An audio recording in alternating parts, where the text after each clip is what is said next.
belong to the living. When asked what he thought had happened to Daniel, Elias only shook his head and muttered, "The canyon don't give back." Other residents offered stranger accounts. A rancher who lived a few miles from the park claimed that the night Daniel vanished, his cattle became restless, bellowing and pacing in their pens until sunrise. He also swore he saw a shadow, tall, narrow, and oddly jointed, standing motionless at the edge of his property. When he grabbed his rifle and returned, the shadow was gone, but the sand where it had stood was unnaturally smooth, as if it had been swept clean. Some of Daniel's fellow rangers, though reluctant to talk, admitted they'd experienced odd things in that section of the park long before the incident. One recalled hearing his name whispered in the dark while patrolling a trail alone, and the voice, though soft, came from directly behind him. Another described seeing what looked like a figure crouched on a boulder, watching him from a distance. When he approached, the shape melted into the rock like it had never been there. None of these encounters were ever filed in official reports. They were simply passed around over campfires as cautionary tales. By late autumn, rumors had taken on a life of their own.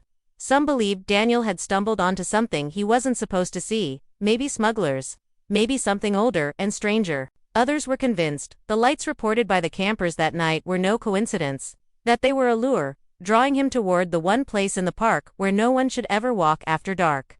And though the park's official stance was that there was no danger to visitors, the locals knew better. They always knew better.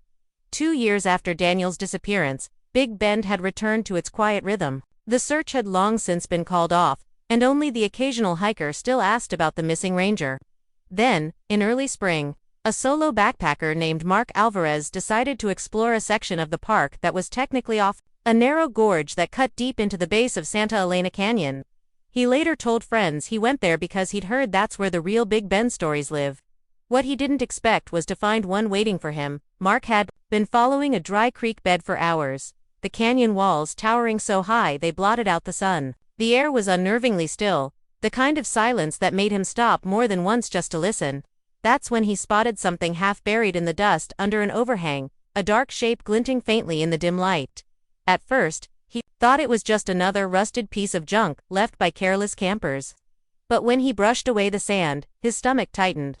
It was a revolver, a heavy, well-maintained, government-issued .357 Magnum service weapon.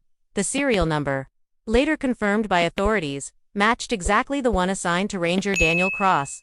But the detail that unsettled investigators most wasn't that the gun had been found, it was its condition. There wasn't a speck of rust, no sign of years exposed to the elements.